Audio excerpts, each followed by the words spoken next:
O Estúdio Santa Catarina volta a falar da chuva aqui no estado. A região norte também é afetada e várias cidades estão alagadas. Em Joinville, mais de 2.000 moradores precisaram deixar suas casas. E em Jaraguá do Sul, 3 pessoas da mesma família morreram soterradas. A repórter Lisandra Oliveira acompanhou de perto o drama deste domingo. O dia foi de muito trabalho em Jaraguá do Sul. A chuva não deu trégua durante todo o domingo. Neste prédio comercial, no centro da cidade, todas as salas ficaram alagadas. Documentos acabaram destruídos.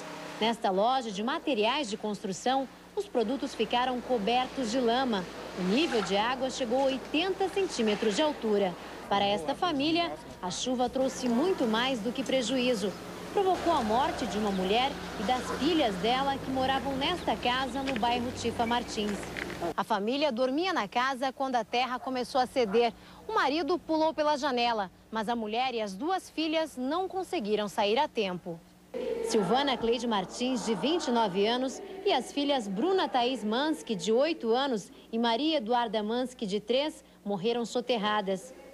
Foi tudo tão ligeiro que, na verdade, meus pais nem eles não estavam aqui, eles estavam lá no outro lado da cidade, ilhados também, né? Mas aconteceu, né? A coisa que acontece com todo mundo e tem que estar preparado para tudo, né? Parte da terra também atingiu esta casa. A família conseguiu sair, mas o carro acabou soterrado.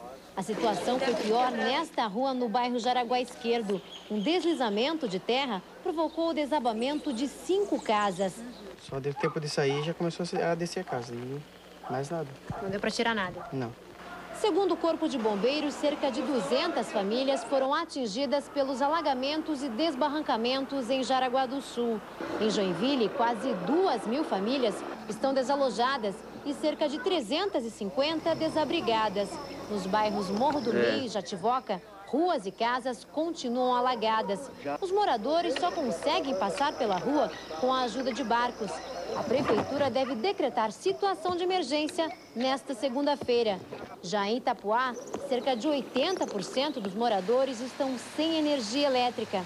400 pessoas estão em casas de parentes e amigos e 180 ficaram desabrigadas. A cidade está ilhada e o acesso ao município ficou interditado por conta do alagamento do rio Saimirim. Já na divisa entre Santa Catarina e o Paraná, um deslizamento atingiu um barraco que ficava na beira da estrada e provocou a morte de um homem. A rodovia também está interditada. No sul do estado, a situação é bem menos complicada, mas também há problemas em decorrência da chuva. Vamos até Criciúma, onde está a repórter Michele Elias.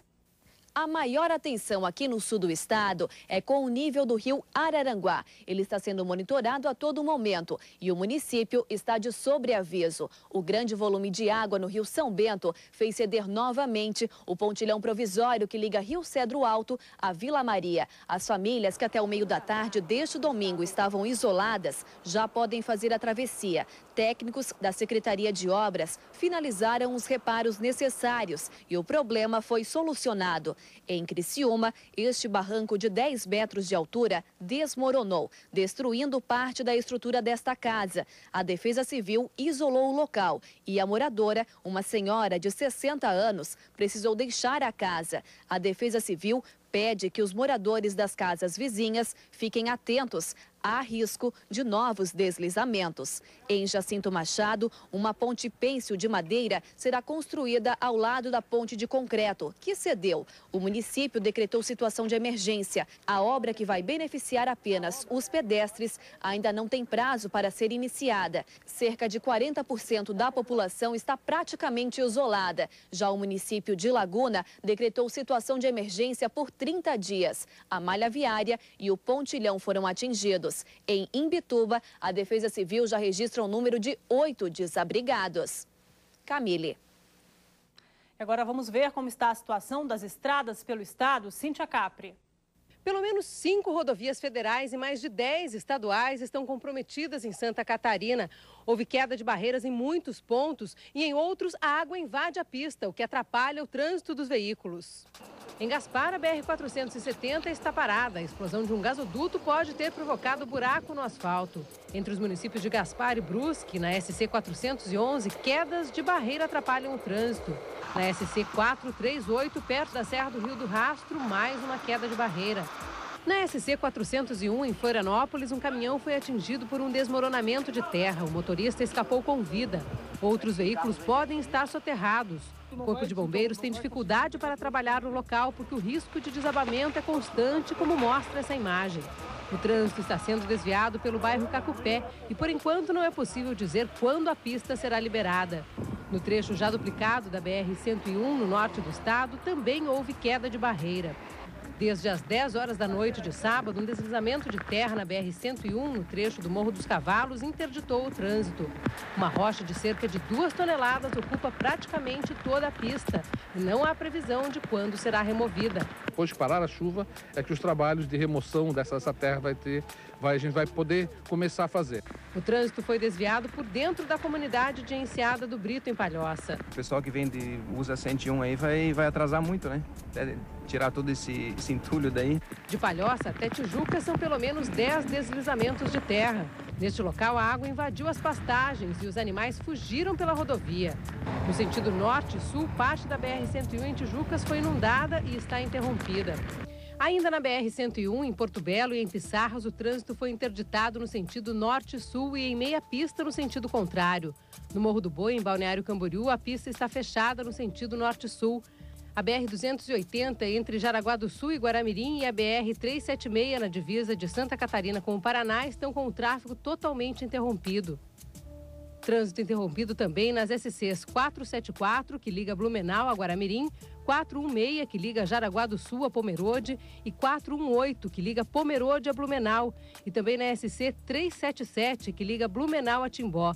A SC 410, que liga a BR-101 a Governador Celso Ramos, na Grande Florianópolis, está fechada para veículos. Na SC 466, entre o trevo de Itá e a divisa com o Rio Grande do Sul, o trânsito também está interrompido. A pista desmoronou nos 2 sentidos. A SC 470, nos municípios de Itajaí e Ilhota, também está interditada. A orientação das polícias rodoviárias federal e estadual é que só devem trafegar pelas rodovias os motoristas que têm extrema necessidade. O trânsito está lento em alguns pontos, perigoso em outros pontos e o risco de acidente é muito grande. Camille. Obrigada, Cíntia. O repórter Rafael Faraco está ao vivo na SC 401, onde uma queda de barreira interrompeu o trânsito. Rafael, qual a situação neste momento? Olha, Camille, nesse momento nenhuma equipe de resgate trabalha aqui no local do acidente por falta de segurança. De acordo com o comando do Corpo de Bombeiros, outros deslizamentos já aconteceram por aqui e novos poderão ocorrer a qualquer momento. O que se sabe é que um caminhão de aproximadamente 9 metros de comprimento continua soterrado e não se tem notícias do motorista do veículo. Logo mais, por volta das 7 horas da manhã, representantes da Defesa Civil, do Corpo de Bombeiros, do DEINFRA e da Polícia Militar Rodoviária estarão aqui, farão uma vistoria para saber se há condições de iniciar a retirada do material que está sobre aproximadamente 150 metros de extensão da pista. Major Márcio Luiz Alves, coordenador da Defesa Civil Estadual. O que se sabe, além daqui, sobre outros municípios? Isso aqui reflete o que está acontecendo no estado. Sim, o principal problema no estado é o deslizamento, né? Nós temos 20 mortos e 19 deles decorrentes de deslizamento. Estamos com 53 municípios em situação de emergência. O município de Blumenau deve decretar calamidade pública. O governador decretou a situação de emergência em 62 municípios. A situação ainda é grave, a chuva tem diminuído, mas os rios com níveis em evolução, aumentando.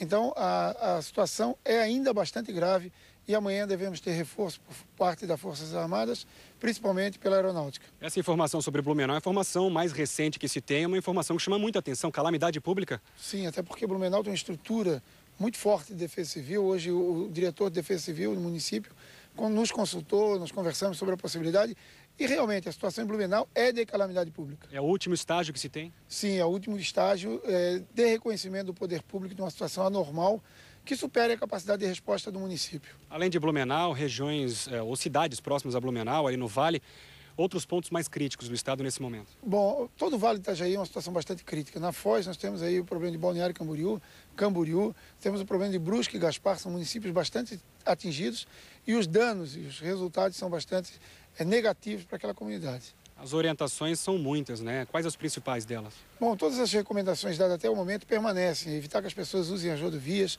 evitar que transitem em locais alagados,